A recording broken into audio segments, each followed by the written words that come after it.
حضرت شیخ ادئی صاحب رحمۃ اللہ نے ایک اور قصہ اس طرح لکھا ہوا ہے، فضائل صدقات میں لکھا ہے غالباً، اور عابیتی میں بھی ہے، کہ ایک آدمی، اس کی بیوی جو تھی وہ حمل سے تھی، بچہ پیٹ میں تھا، اس کو سفر درپیش تھا۔ اب اس نے جاتے جاتے یہ کہا کہ اے اللہ، یہ جو بیوی کے پیٹ میں جو بچہ ہے یہ میں تیرے سپرد کر کے جاتا ہوں، تیرے سپرد کر، تیرے حوالے کر کے جاتا ہوں۔ وہ سارا سفر میں چلا گیا۔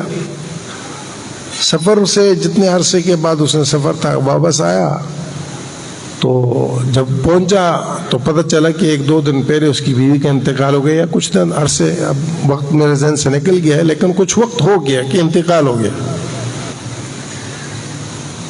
اور لوگوں سے پوچھا، انہوں نے کہا جی اس طرح انتقال ہو گیا، بچہ تو پیٹ میں تھا، ہم نے دفنا دیا۔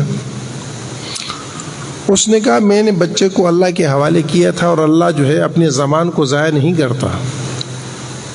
ہو گیا، اس نے قبر کھولی، اس نے قبر کھولی۔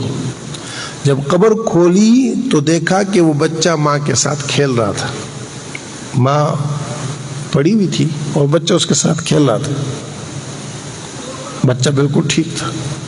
تو اس نے ایسے آسمان کی طرف دیکھا، کہا کہ اس کو تو بچا سکتا تھا تو میرے آنے تک اس کو بھی بچا لیتا۔ غیب سے آواز آئی کہ جس کو تو نے ہمارے سپرد کیا تھا ہم نے اس کو بچایا، اگر اس کا کہتا اس کو بھی بچا لیتے۔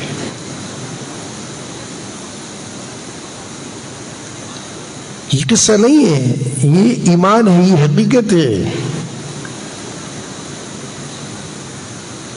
صحابیہ ایک دوسرے دور قبیلے سے آئی مدینہ طیبہ میں، مسلمان ہوئی، بچہ چھوٹا تھا اس کا۔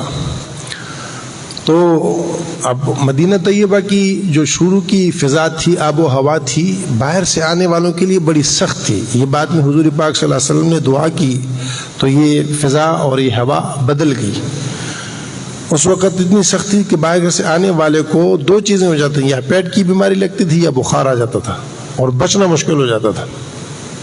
صحابہ بہت بیمار ہوئے، اور چونکہ وہاں سے گھر بار چھوڑ کے یہاں آئے تھے اور ادھر کے حالات اس طرح ہو گئے، اب وطن بھی دوسرا اور ساتھ میں ہے بھی کچھ پاس نہیں، مسافرت کی کیفیت ہے، اوپر سے یہ بیماری بھی آ گئی، تو بڑے پریشان ہوئے، اور حضور پاک صلی اللہ علیہ وسلم سے آ کر عرض کیا کہ گھر بار بھی چھوڑا، ادھر بھی حالات ایسے ہیں۔